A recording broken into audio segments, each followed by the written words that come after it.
जय जगन्नाथ पिलामाने आज आम क्लास 7 सामाजिक विज्ञान प्रथम अध्याय भारतर भौगोलिक विविधतार पार्ट 2 पढ़ा और समस्त प्रश्न उत्तर मध्य करवा। तो चलतु आरंभ करवा। तो पिले पार्ट 1 तो देखी आम पार्ट 2 विषय आलोचना करवा। कौन देखिए थर लोक मानकर जीवन। तो थर रे जो लोक मैंने बसवास करुँच से अंचल लोक मानकर जीवन किपरि थिला से विषय जानी। तो थर मरुभूमि रे लोक माने कठिन परिश्रम सह निजको खाप खुआई चलती माने सही गरम अंचल रे निजको कौन मेंटेनेंस करके चलवाक पड़ी था से माने खाद्य पोषक एवं जीवन शैली मरुभूमिर परिवेश अनुसार से माने जो खाद्य खाऊचंती पोशाक आउ तांकर जीवन शैली से मरुभूमि अनुसार ही होता है। जितेबेले सेठारे अधिक गरम होची पिले कौन करुवे सेठारे ढिला पोशाक बा सूता पोशाक गुड़िक पिंधुथिबे। सेठारे जेहेतु कम जल मिलुची तेणु लोक मैंने सेठारे कौन रुटी खाऊथिबे कारण गहम चाष करिया पई कम जल आवश्यक होता है। तो एठारे हमको इम्पोर्टान्स कौन पिले कौन मन रखा एठारे आमे जे बेगशाली पवन रे बालुका स्तूप गुड़िक सृष्टि हुए जितेबाला बहुत तीव्र गति रे पवन हुए बालुका गोटे स्थान अन्य गोटे स्थान को उड़ी चली जाए एवं जो स्थान रे से सब बालुका गुड़िक पड़ी रहिला सेठारे कौन हम बालुका स्तूप सृष्टि हेबो। बाली पहाड़र उच्चता 150 मीटर पर्यंत हो पारे आउ से स्थान रे जेतेबेले बालीर पहाड़ सृष्टि होला ताहा 150 मीटर पर्यंत भी उच्चता हो पारिबो ना। थर मरुभूमि राजस्थान गुजरात पंजाब और हरियाणा रे विस्तृत। यही थर मरुभूमि क्यों क्यों अंचल अच्छी पिले राजस्थान गुजरात पंजाब और हरियाणा रे विस्तृत होइकी अछि। तो पिले मरुभूमि रे दिन रे कौन हुए गरम लागिबो राति रे ठंडा लागिबो एवं एठारे सबुबेले कौन जलर अभाव रही है। दिन रे गरम लागिबो किंतु राति रे ठंडा लागे पिले किंतु जलर अभाव दिन रे भी रहिबो राति रे भी रहिबो नहीं जे दिन रे अभाव रहिबो राति रे कौन जल कोठु चली आसीबो कि तो सेठारे जलर अभाव रही था। तो थर लोक माने परिवेश सहित सेठारे खाप खुआई निजर जीवन अतिबाहित करिथांती। नेक्स्ट एबे जणिबा जे मरुभूमि रे जलर अभाव होउची तो सेतिरु समाने कोन करूचंती। तो एठारे जानिले जे पानी समस्या होची पिले तो थर मरुभूमि रे पानी जेहेतु बहुत कम मिलुची तो तेणु महिला मानक बहुत दूर पानी आने पड़े जितेबले निकट में पानी मिले न तो कौन करवा पिले आम को जेहेतु जल निहाती दरकार जल ही जीवन कहूँ तो जलपाई आमको बहुत दूर को जावाक पड़ो। तो सेठारे कौन करती से माने लोक माने तेणु पानी को संचय करती जेहेतु जलर अभाव से माने बासन को बाली रे घषिकी माजती आउ देखी बाली रे जदि आम बासन माजिबा सफा हो किंतु कौन हम कि किछि धूली गुंड रहिबो जाहाकु से माने कपड़ा रे मध्य पोछिकी सफा कर दियंती किंतु सेथि पई बासन को सफा करिया पई से माने जलर व्यवहार करि न थांती परे अल्प पानी रे मध्य धोई थांती।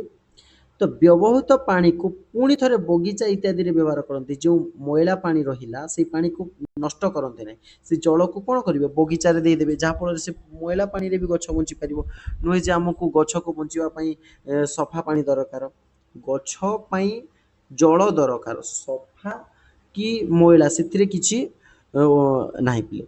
तो यह पानी संचय रे एक भल उपाय गछ तल को जेतबे चली गला एवं राजस्थान रो जल संरक्षण किपरि करंती पिले राजस्थान रे जल संरक्षण पई प्रसिद्ध एठारे जेहेतु जलर अभाव होची समस्त व्यक्ति एठारे कौन जल संरक्षण करंती।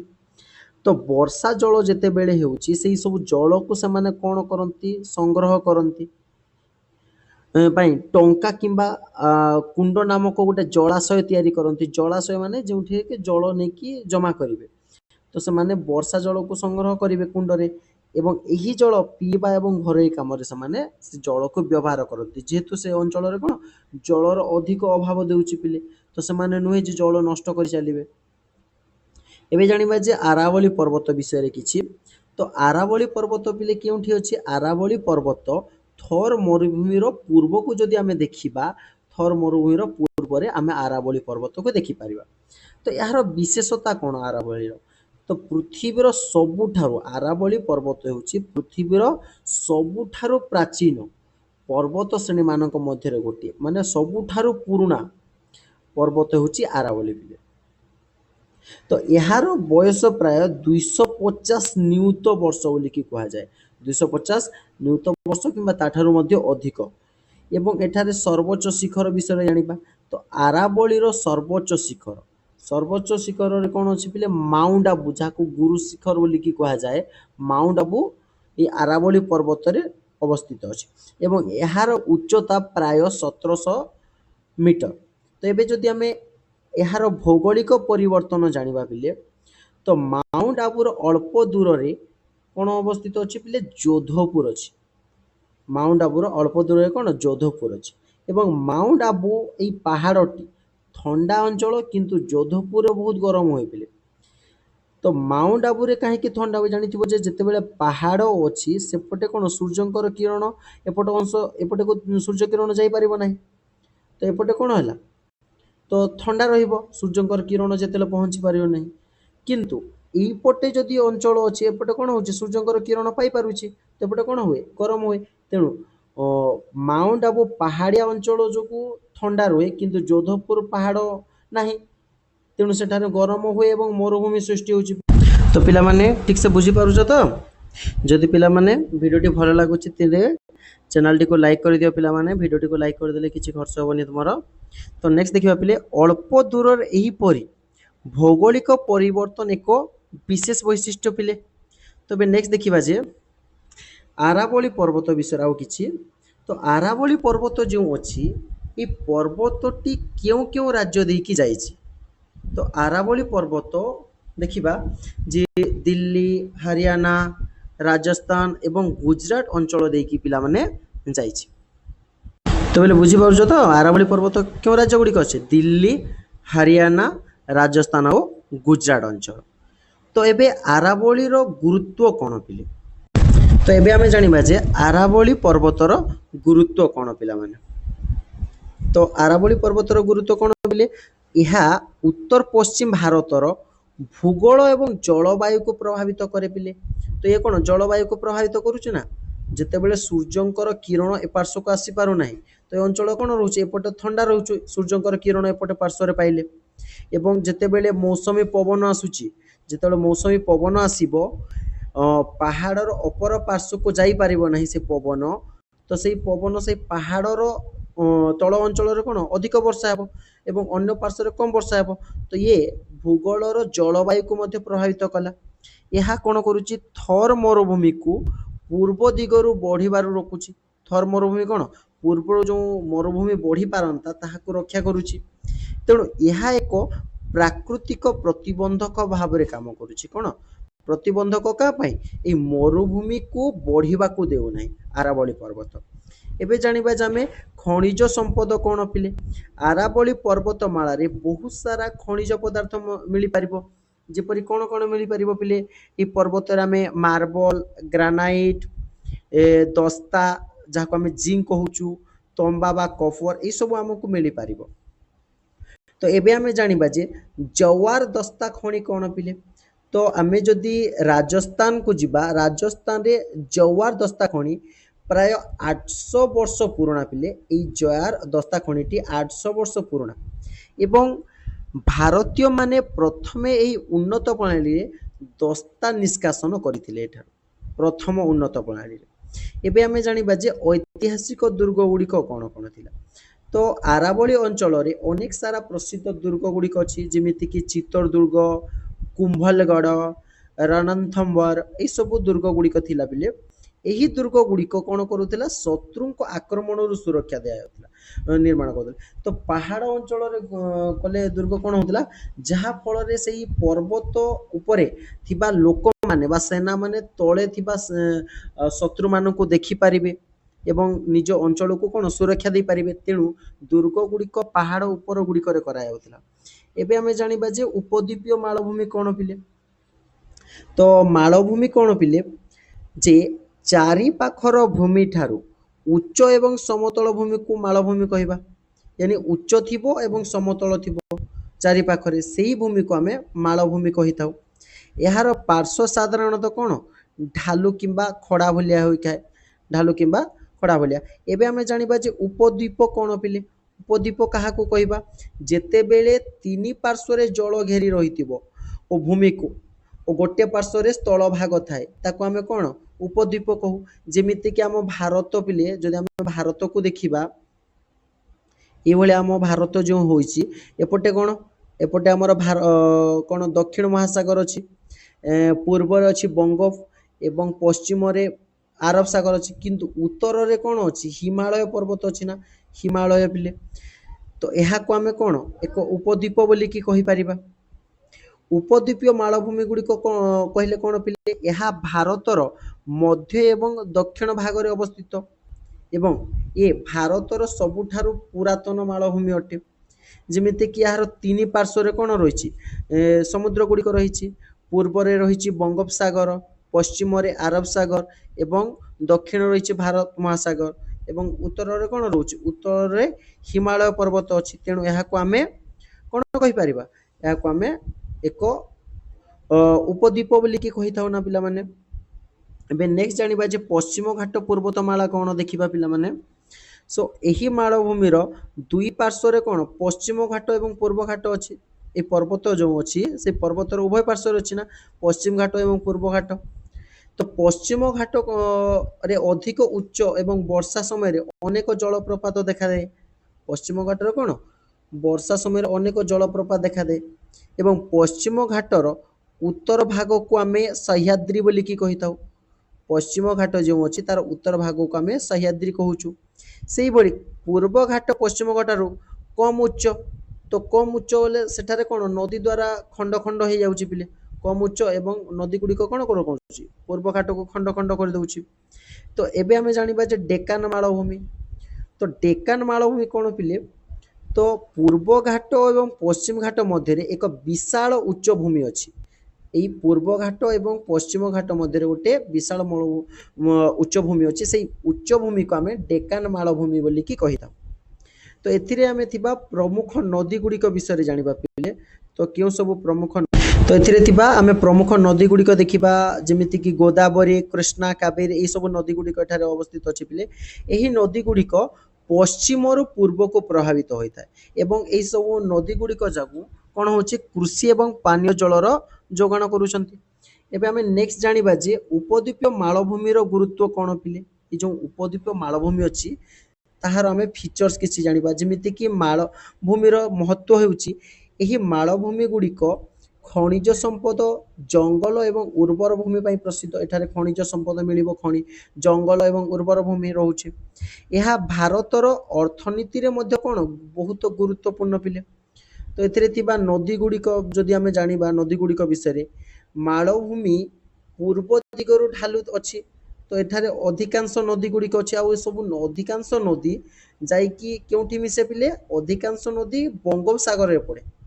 ଆଉ ପୂର୍ବାଭିମୁଖୀ ନଦୀ ଯେମିତି ଗୋଦାବରୀ, କୃଷ୍ଣା, ମହାନଦୀ ଇଏ ପୂର୍ବରୁ ଗତି କରୁଛି। ପଶ୍ଚିମାଭିମୁଖୀ ନଦୀ ମାନେ ଯେଉଁ ନଦୀ ଗୁଡ଼ିକ ପଶ୍ଚିମ ଦିଗରୁ ଗତି କରୁଛି, ଯେମିତି ନର୍ମଦା ଏବଂ ତାପ୍ତି। ଏଇ ପୂର୍ବରୁ ଯେଉଁ ନଦୀ ଗୁଡ଼ିକ ଯାଉଛି ସେ ସବୁ ବଙ୍ଗୋପସାଗରରେ ମିଶୁଛି ପିଲେ। ଆଉ ଯେଉଁ ପଶ୍ଚିମାଭିମୁଖୀ ନଦୀ ଗୁଡ଼ିକ ଅଛି ତାହା ଆରବ ସାଗରରେ ପଡ଼ୁଛି, ନର୍ମଦା ଆଉ ତାପ୍ତି ନଦୀକି। ଏବେ ଜାଣିବା ଯେ ନଦୀର ଉପକାରିତା କ'ଣ ପିଲେ। ନଦୀ ଆମ ପାଇଁ କ'ଣ ଉପକାର କରୁଛି? ନଦୀ ଆମ ପାଇଁ କୃଷି ପାଇଁ ଜଳ ଯୋଗାଇ ଦେଉଛି ପିଲେମାନେ। ତ ନଦୀ ଆମକୁ କୃଷି ପାଇଁ କ'ଣ ଜଳ ଯୋଗାଇ ଦେଲା, କଳକାରଖାନାକୁ ଜଳ ଯୋଗାଇ ଦେଉଛି ଏବଂ ସେଇ ଜଳରୁ ଜଳବିଦ୍ୟୁତ ଶକ୍ତି ମଧ୍ୟ ଉତ୍ପାଦନ ହେଇପାରୁଛି ନା ପିଲାମାନେ। ଜଳବିଦ୍ୟୁତ ମଧ୍ୟ ଉତ୍ପାଦନ ହୋଇପାରେ। ତ ଏବେ ଆମେ ଜାଣିବା ଯେ ଜନଜାତି ସମ୍ପ୍ରଦାୟ କ'ଣ ପିଲେ। ଜନଜାତି ଏହି ମାଳଭୂମିରେ ଜଙ୍ଗଲରେ ଅନେକ ସାରା ଜନଜାତି ମଧ୍ୟ ବାସ କରନ୍ତି, ଯେମିତିକି ସାନ୍ତାଳ, ଗଣ୍ଡ, ବୈଗା, ଭିଲ୍, କରକୁ, ଏଇଭଳି ଜନଜାତି ଗୁଡ଼ିକ ସେଠାରେ ବସବାସ କରୁଛନ୍ତି ଏବଂ ସେମାନଙ୍କର ଭାଷା ଏବଂ ପରମ୍ପରା ଓ ଜୀବନଶୈଳୀ ସେହି ପ୍ରକୃତି ସହିତ ଜଡ଼ିତ ପିଲେ। ସେମାନେ ଆମଠାରୁ ଟିକେ ଭିନ୍ନ, କିନ୍ତୁ ଆମ ଭଳିଆ ନୁହଁ, କିନ୍ତୁ ତାଙ୍କର ଭାଷା, ପରମ୍ପରା ଓ ଜୀବନଶୈଳୀ ଆମଠାରୁ ସମ୍ପୂର୍ଣ୍ଣ ଭିନ୍ନ ହୋଇଥାଏ। ଏବେ ଆମେ ଜାଣିବା ଜନଜାତିମାନଙ୍କ ଅଧିକ ଥିବା ରାଜ୍ୟ କେଉଁ କେଉଁ ରାଜ୍ୟରେ ଜନଜାତି ଗୁଡ଼ିକ ଅଧିକ ରହୁଛନ୍ତି। ଓଡ଼ିଶା, ଝାଡ଼ଖଣ୍ଡ, ଛତିଶଗଡ଼, ଆସାମ, ମଧ୍ୟପ୍ରଦେଶ, ପଶ୍ଚିମବଙ୍ଗ, ମହାରାଷ୍ଟ୍ର, ଗୁଜରାଟ, ତେଲେଙ୍ଗାନା, ଏହିସବୁ ଅଞ୍ଚଳରେ କ'ଣ ପିଲେ ଜନଜାତି ଗୁଡ଼ିକ ଅଧିକ ମାତ୍ରାରେ ଦେଖିବାକୁ ମିଳିଥାଏ। ତ तो एबे आमे आलोचना करिबा जे जलप्रपात विषय रे पिले। तो मालभूमिर पथुरिया भूमि गुड़िक कौन नदी प्रभावित हुए और एठारू अनेक सारा सुंदर सुंदर जलप्रपात गुड़िक सृष्टि हुए। यही जलप्रपात को आम देखा जे जलप्रपात कौन यह पर्यटक को आकर्षित करे। तो जदि गोटे स्थान जलप्रपात अच्छी सेठाକୁ अधिक लोक बुली जावाक पसंद करेंगे से सुंदर स्थान पाई सेठारू जल विद्युत उत्पादन मध्य होई पारिबो एवं जलसेचन पाई आमको जल मध्य जोगाई दे पारिबो से जलप्रपात गुड़िक। एबे आमे जानिबा जे भारतर उपकूल विषय। तो जदि आमे भारतर उपकूल विषय आलोचना करिबा तो एठारे आमे सुंदर बेलाभूमि पथरिया चट्टाण एवं सबुज जंगल रे परिपूर्ण आमर भारतर उपकूल एवं केतेक बेलाभूमि रे आमे धला बाली आ केतेक बेलाभूमि रे आमे कला पत्थर गुड़िक देखा मिलता है। केतेक द्वीपर आमे प्रबाल गुड़िक देखि पे प्रबालर प्राचीर सृष्टि हुए एवं भारतर जदि तटरेखा प्राय केते लंबी पिले 75 माने 7500 किमी लंबा पर्यंत लंबिकी अछि। एबे आमे जानिबा जे भारतर पश्चिम उपकूल विषय रे केउ राज्य रे अछि पिले पश्चिम उपकूल एही राज्य दे विस्तृत जेमिति कि गुजरात महाराष्ट्र गोवा कर्नाटक केरल ए सब राज्य रे पिले पश्चिम उपकूल अवस्थित अछि। नदीर वैशिष्ट्य कौन पिले एबे आमे जानिबा नदीर वैशिष्ट्य कौन कौन अछि। अधिकांश नदी केउठु बाहरुछि पिले पश्चिम घाटରୁ उत्पन्न होउछि आ ए सब नदी केउठी मिसे बंगोपसागर मिसे सेमाने द्रुत गति रे बहिकी मुहाण सृष्टि करिवे आउ नर्मदा एवं ताप्ती नदी ए सब कौन पूर्व जहाँकि नदीर मुहाण सबुठारु बड़ आ ए नदी केउठी मिसी थाए अरब सागर मिसी थाए ना पिला माने। तो एबे देखिबा जे पश्चिम उपकूलर गुरुत्व कौन पिले तो एठारे कौन कि अनेक सारा बंदर एवं बड़ बड़ सहर अच्छी यही बंदर गुड़िक कौन दीर्घ दिन धरी वाणिज्य एवं अर्थनीतिर कार्यकलापर केन्द्र भाव में रही आसी। तो एथिरे आमे मन रखिबा बोले मोस्ट इम्पोर्टाट किछि भारतर तटरेखा प्राय केते 7500 किमी बिले लिखि नबा नोट्स कर नबा पिला माने 7500 किमी एवं पश्चिम उपकूल जहाँकि गुजरात रो केरल पर्यंत व्यापीचे पश्चिम उपकूलटी नर्मदा और ताप्ती नदी एठारे बड़ मुहाण अच्छी जहाँ पश्चिम उपकूल रे अच्छी एवं पश्चिम उपकूल अनेक सारा प्रसिद्ध बंदर एवं सहर गुड़िक सृष्टि कर। नेक्स्ट देखिबा पिले आमे हिमालय विषय तो जानिथिबो पिला माने हिमालय होउची पृथ्वीर सर्वोच्च पर्वतमाला यह एशियार जलदुर्ग बोली कि कहा जाए। एठारू जल सृष्टि होउची ना पिले आम गंगा नदी बा गंगोत्री सृष्टि होइची हिमालय पर्वत रे 3टे श्रेणी अच्छी हिमाद्री हिमाचल एवं शिवालिक ये हिमाद्री सबुठारु ऊपर थाए 1 2 और 3 नंबर शिवालिक टी सबुठारु तल स्थान पिले। हिमालय सृष्टि किपरि होइतिला भारतीय एवं यूरेशियन प्लेट धक्का फल रे कोन हला एथिरे सृष्टि होइतिला। गंगार उत्पत्ति केउठु सृष्टि होइछि बोले गंगा नदी या उत्तराखंड रो गोमुख जहाँकि आम दक्षिण गंगोत्री बोली कि कहा जाए सेठार आम यही गंगा नदीर उत्पत्ति होइछि। नेक्स्ट जानिबा पिले हिमालय रो अर्थ कौन पिले हिमालय कहिले हिम युक्त आलय तो हिमर अर्थ है बरफ आलय घर तो बरफर घर को हिमालय कहा जाए। भारतर शीतल मरुभूमि होची लद्दाख तो पिले सब मोस्ट इम्पोर्टेंट सब नोट्स करना पिले भारतर शीतल मरुभूमि लद्दाख गांगेय समतल भूमि उर्वर एवं कृषि प्रधान अंचल गुरुत्वपूर्ण थर मरुभूमि जहाँकि राजस्थान गुजरात पंजाब एवं हरियाणा रे विस्तृत लाभ करिछि। आरावली पर्वत को जदि आमे देखिबा या पृथ्वीर प्राचीन पर्वत। नेक्स्ट देखिबा पिला माने उच्चतम शिखर आरावली उच्चतम शिखर कौन पिले माउंट आबूर गुरु शिखर। उपद्वीपीय मालभूमि गुड़िक जेमिति कि पश्चिम घाट एवं पूर्व घाट डेकान मालभूमिर प्रमुख नदी डेकान मालभूमिर क्यों क्यों नदी सृष्टि होइछि पिले गोदावरी कृष्णा कावेरी एवं महानदी मध्य सेठुर डेकान मालभूमिर सृष्टि होइछि पिला माने।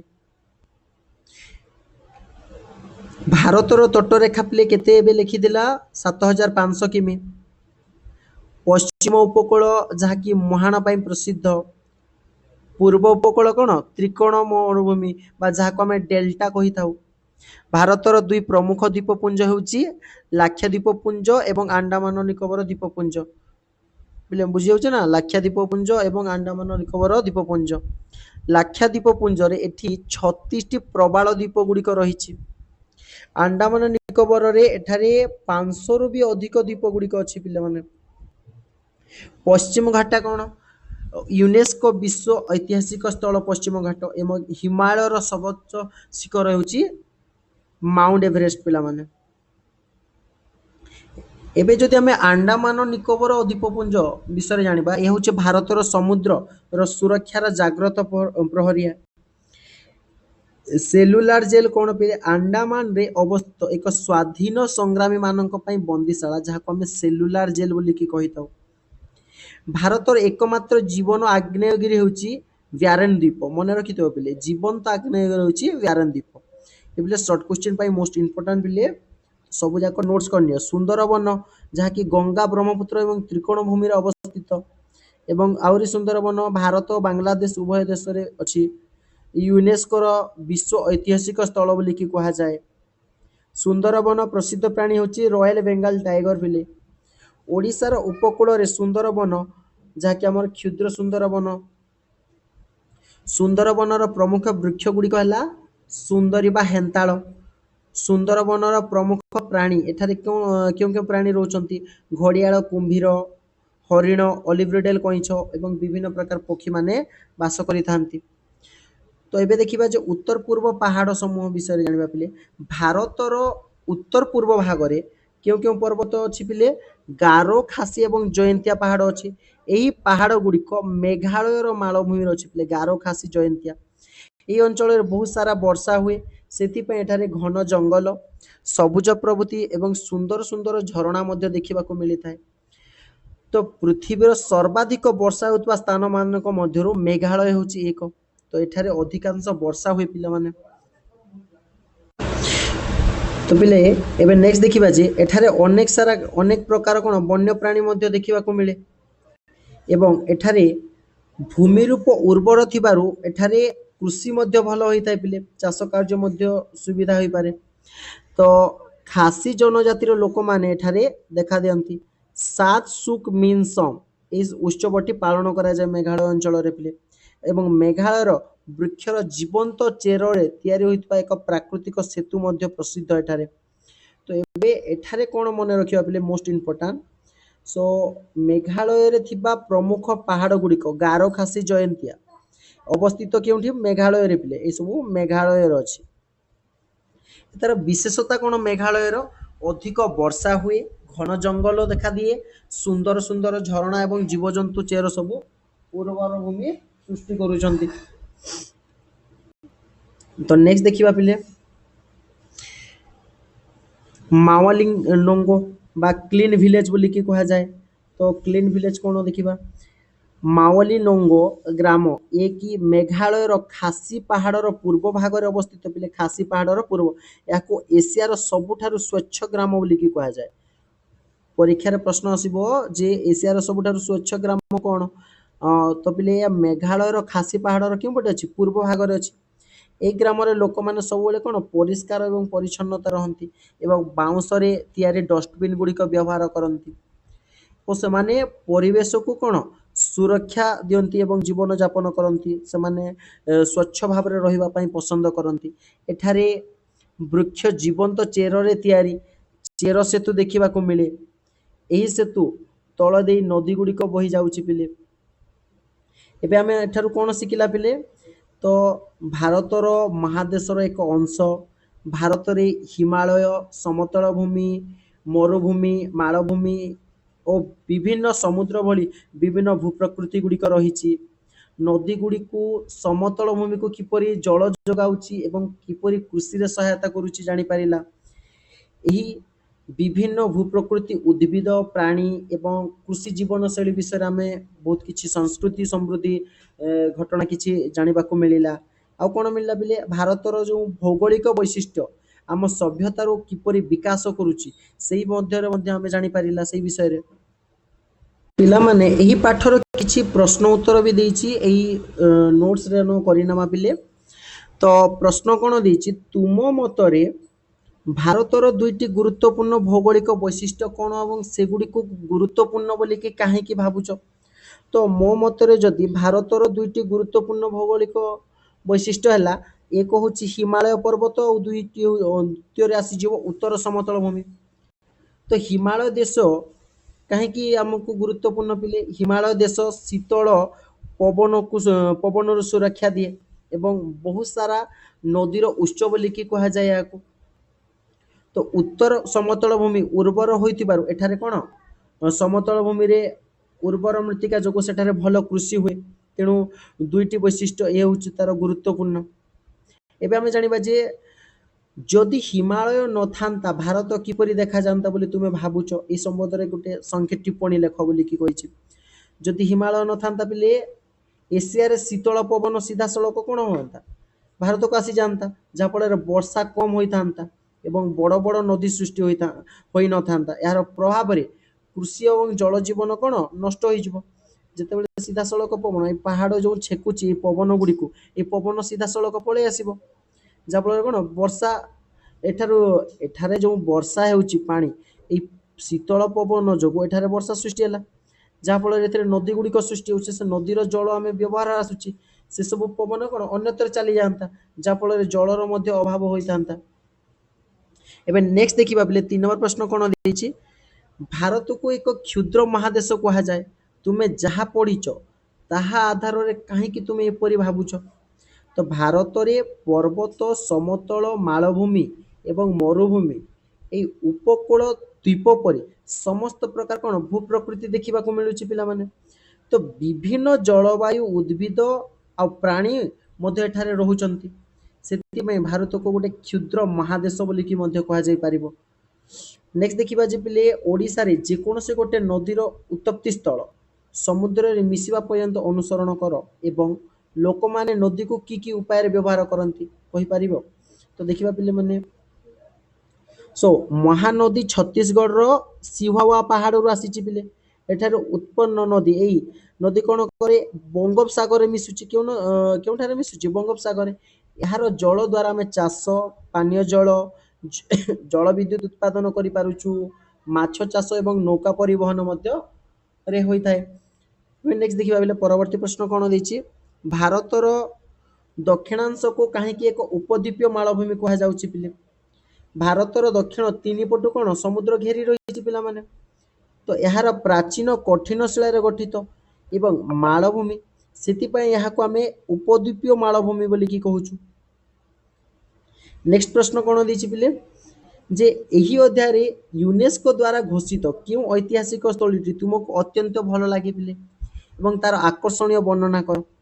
ତ ଆମେ ଯଦି ଦେଖିବା ପିଲେ କୋଣାର୍କର ସୂର୍ଯ୍ୟ ମନ୍ଦିର ସବୁଠାରୁ ଭଲ ଲାଗିଥାଏ ନା ପିଲେ। ଏହାର ସୁନ୍ଦର ପଥରରେ ଖୋଦେଇ ହେଇଛି, କ'ଣ ସିମେଣ୍ଟର ବ୍ୟବହାର ହୁଏ ନାହିଁ, ପଥରରେ ଖୋଦେଇ ହେଉଛି। ଏହାର ଆକାର, ରଥର ଆକୃତି ଏବଂ ଐତିହାସିକ ଗୁରୁତ୍ୱ ଓ ଏହା ମଧ୍ୟ ବିଶ୍ୱ ପ୍ରସିଦ୍ଧ ଅଟେ। ପ୍ରତିବର୍ଷ ଅନେକ ସାରା ପର୍ଯ୍ୟଟକ ମାନେ ଏଠାକୁ ବୁଲିବାକୁ ଆସନ୍ତି।